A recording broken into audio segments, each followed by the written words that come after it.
మా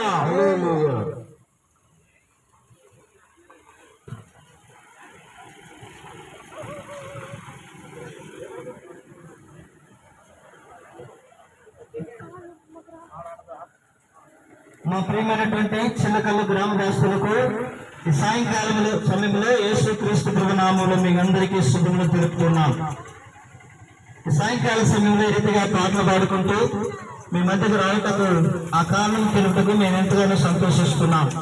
ఏమిటో సంతోషకరమైన మాటలుగా పరిశుద్ధుడైన యేసుక్రీస్తు వారిని గురించి, దేవుని వాక్యం గురించి, దేవుని యొక్క రక్షణ గురించి కొన్ని మాటలు మీకు తెలియచేయాలని ఏదైతే మీరుండే స్థలంలోనికి వస్తూ వచ్చినాం. చూడండి, దేవుని వాక్యము పరిశుద్ధమైన బైబిల్ గ్రంథం ఈ రీతిగా సెలవిస్తా ఉంది. దేవుడు లోకమును ఎంతో ప్రేమించను కాగా ఆయన తన అద్వితీయ కుమారునిగా పుట్టిన వాని యందు విశ్వాసముంచు ప్రతి వాడును నశింపక నిత్య జీవం పొందినట్లు ఆయనను అనగా ప్రభువైన యేసుక్రీస్తు వారిని ఈ లోకములకు అనుగ్రహిస్తూ వచ్చినారు. అదే ఈ లోకంలో సర్వ సృష్టి అంతటా కూడా ఈ డిసెంబర్ మాసంలో 25వ తేదీ జరుపుకునేది క్రిస్మస్. అనగా క్రీస్తు యొక్క మానవాళి పాప విమోచన కొరకై, పాపలను మానవుని రక్షించిన కొరకై ప్రభువైన యేసుక్రీస్తు వారు ఈ లోకంలోనికి జన్మిస్తూ వచ్చినాడు. అదే క్రిస్మస్. ఆయన ఈ యొక్క భూలోకంలోనికి మానవుడిగా శరీరధారిగా 2024 సంవత్సరముల క్రితం మానవుడిగా పుడుతూ వచ్చినాడు. అది క్రిస్మస్. అయితే ఆ క్రిస్మస్ అనగా క్రీస్తుని ఆరాధించటము. క్రిస్మస్ అనగా క్రీస్తుని ఆరాధించటము. ఎవరు క్రీస్తుని ఆరాధించగలరంటే వారి హృదయంలో క్రీస్తు తిరిగి జన్మించినప్పుడు ఆ వ్యక్తి లేదా ఆ స్త్రీ, ఆ పురుషుడు దేవుణ్ణి ఆరాధించగలడు. ఎలాగో మానవ హృదయంలో క్రీస్తుని తిరిగి మరలా జన్మించగలడంటే దేవుని వాక్యం సెలవిస్తోంది కదా, ఆయన యందు విశ్వాసం ఉంచుకున్నారగా లేదా ఆయన తన హృదయంలోనికి ఆహ్వానించుకున్నారగా క్రీస్తుని హృదయంలోనికి వస్తాడు. అదే క్రిస్మస్.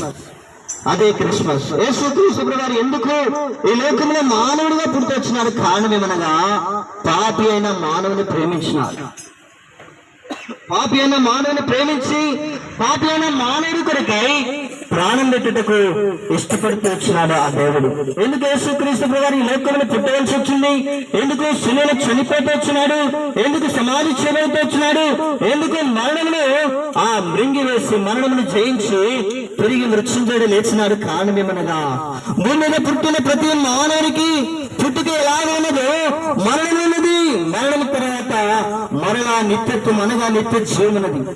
ఆ నిత్యత్వంలోనికి మానవుడు వెళ్ళాలంటే ఆ రక్షకుడైన యేసుక్రీస్తు ప్రభువారిని, పాపల కొరకై లోకంలో పుట్టిన రక్షకుడైన యేసుక్రీస్తు ప్రభువారిని అంగీకరించిన వారు లేదా విశ్వాసం ఇచ్చిన వారే ఆ నిత్య జీవనానికి ప్రవేశించగలరు.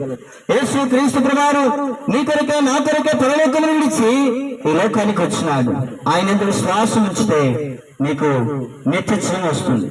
నిత్యము ఆ జీవితము దేవునితో గడిపే జీవితము అది శాశ్వతమైనది. చాలా మంది అనుకుంటున్నారు ఈ లోకమే శాశ్వతం అనుకుంటున్నారు. ఏంటి చనిపోయిన తర్వాత మరొక జీవితమైనది నిత్యమైనదంటే ఏమిటి? చనిపోయిన తర్వాత ఎవరు చూస్తారండి? తక్కిడో బిక్కిడో. చనిపోయిన తర్వాత ఎవరు చూస్తారండి? తక్కిడో బిక్కిడో. చూడండి, దాని కొరకు ఎందుకండి అనుకుంటున్నారు. కానీ పరిశుద్ధమైన బైబిల్ గ్రంథము ఏ రీతిగా సెలవిస్తా ఉంది. మానవుని యొక్క జన్మము ఈ లోకములో జీవిస్తున్న కాలము శాశ్వతమైనది కాదు. ఈ లోకాన్ని ఒక రోజు మానవుడు విడిచిపెట్టవలసింది. అదే యేసుక్రీస్తు ప్రభువారు మనకు తెలియజేస్తూ వచ్చినారు. అదే మరణము ఈ లోకాన్ని విడిచిపెట్టేదిగా ఉంటుంది. మరణించిన తర్వాత మానవుని ప్రాణం ఏమిటి? చాలా మంది చెప్తా ఉంటారు, అయ్యా ఈ సందులో మనకు పెద్ద ఆయన ఉన్నాడు, ఏమైపోయాడు, ఆయన కనిపించట్లేదంటే అయ్యా నీకు తెలీదా ఆయన ఎప్పుడో చనిపోయాడు. చూడండి, ఇక్కడ మాటలు మనం ఆలోచించాలా. ఆయన ఎప్పుడో చనిపోయాడు. ఎక్కడికి పోయాడు? చనిపోయాడు. ఎక్కడికి వెళ్ళాడు?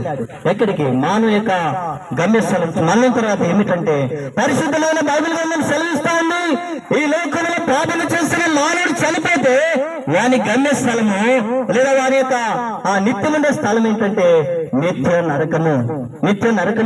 ఆ నరకము యుగములు ఉంటుంది. అక్కడ అగ్ని ఆరదు, పురుగు చావదు, వేదన స్థలము అదే నిత్య నరకము. ఆ నరకంలో మానవుడు పోగొడుగని మానవుని నిత్య జీవనానికి నడిపించాలని ప్రభు అయిన యేసుక్రీస్తు వారి లోకంలోనికి వచ్చినాడు. ఆయన పాపైన మానవుని కొరకే చనిపోయినాడు.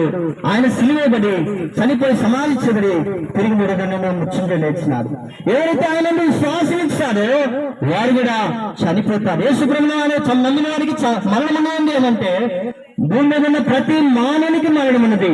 యేసుక్రీస్తు ప్రభువుని అంగీకరించిన వారైనా, యేసుక్రీస్తు ప్రభువుని అంగీకరించిన వారైనా ప్రతి మానవునికి మరణం ఉన్నది. అయితే యేసుక్రీస్తు నందు మృతి నొందిన వారికి నిత్య జీవం ఉన్నది. యేసు ప్రభు లేక నీ జీవితంలో పాపలతోనే చనిపోతే నిత్య నరకం ఉన్నది. నీవు కూడా నరకానికి వెళ్ళట దేవునికి ఇష్టం లేకే నీ కొరకే ప్రాణం పెట్టిన దేవుడు, చనిపోయి సమాధించబడి తిరిగి లేచిన దేవుడు ఇదనము ఈ రీతిగా మమ్మల్ని పంపిస్తూ వచ్చినాడు. నీవు కూడా ఆయన విశ్వాసం నుంచి ఆయన స్థలంలో ఆ నిత్య రాజ్యంలో నిత్యమే ఆయనతో కూడా నువ్వు ఉండాలని ఆయన ఆశపడే నేను పిలుస్తూ ఉన్నాడు. ఆయన ఎదుకు వస్తావా? ఆయనకి నేను హృదయంలో చూపిస్తావా? యేసుక్రీస్తు ప్రభువా నా కొరకే పరలోకాన్ని విడిచి లోకానికి వచ్చినావట, అదే క్రిస్మస్ అయ్యా. అయితే నా హృదయంలో తిరిగి నేను జన్మిస్తే నేను నిన్ను ఆరాధించగలను. అంత మాత్రమే కాదు గాని నేను ఈ శ్వాస నుంచి లోకాల్లో నేను విడిచిపెట్టి అనగా మరణం పొందితే నీతో ఉంటాననే మాటలు నాకు వినిపించావు. అవును తండ్రి, నేను శ్వాసం ఇస్తున్నాను, నా పాపములు ఒప్పుకుంటున్నాను, నన్ను క్షమించవు అంటే దేవుని వాక్యం సెలవిస్తా ఉంది. ఎవరు వారి అతిక్రమములు దాచిపెట్టుకుంటారో వారు వదిలేదు గాని నీ అతిక్రమములు ప్రభువైన యేసుక్రీస్తుని ఒప్పుకుంటే ఆయన నిన్ను క్షమిస్తాడు. మానవులతో ఒప్పుకోని అవసరం లేదు. నీవు చేసిన పాపమును భర్తకు చెప్తే నిన్ను ద్వేషిస్తాడేమో, నీవు చేసిన పాపమును భార్యకు చెప్తే నిన్ను ద్వేషిస్తుండేమో, నీవు చేసిన పాపముని తల్లిదండ్రులు చెప్తే నిన్ను ద్వేషిస్తారేమో, నీ సహోదరులకి, నీ బంధువులకి, నీ స్నేహితులు ఎవరు చెప్పినా నిన్ను ద్వేషించి వారి హృదయంలో నీ పైన పగ పెట్టుకునేవారు అంటాడు. కానీ దేవుడు ఆయన నీ పాపములను క్షమించే దేవుడు. అంత మాత్రమే కాదు గాని నీ పాపములకి ఎన్నటికీ జ్ఞాపకం చేసుకునే దేవుడు. నీ పాపములు ఆయన సముద్రపు అగాధములు పడవేసే దేవుడు.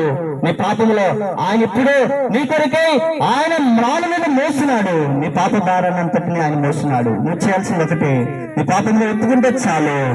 సూక్ష్మలో మోక్షము నీ గొంతులో ప్రాణములుగానే నీడనే దినములుగానే ప్రభువైన యేసుక్రీస్తుని అంగీకరించు. రేపు చూద్దామని అనుకుంటున్నావేమో, రేపు అనే దానికి రేపు లేదు. నేడు చూచిన వాడిని రేపు చూడలేని దినాలనే ఉంటున్నాం. ప్రియ స్నేహితుడా, ప్రియ సహోదరి, ప్రియ వాడులారా, యేసుక్రీస్తు నామములో మీకు ప్రభువైన యేసుక్రీస్తునందు విశ్వాసం ఉంచండి. నీవు నీ ఇంటి వారిని గొప్ప ఆత్మరక్షణ పొందుతారు. నేను స్థలం విడిచిపెట్టి వెళ్ళిపోయినప్పుడు మీ కొరకై ప్రార్థన చేస్తాం. నేను స్థలంలోనే నేను మాటలు బట్టి ప్రభువా నేను పాపిని, నా కొరకై చనిపోయిన, రక్తం కాచిన, ప్రాణం పెట్టిన, నేను శ్వాసం ఇచ్చిన నాకు నిత్య జీవనం కంట నమ్ముతున్నాను ప్రభు, నన్ను క్షమించిన బిడ్డగా అంగీకరించిన చెప్తే చాలు. ప్రభు క్షమిస్తాడు, నీ ఆత్మకు రక్షణిస్తాడు. నీ కొరకై ప్రార్థన చేస్తాం.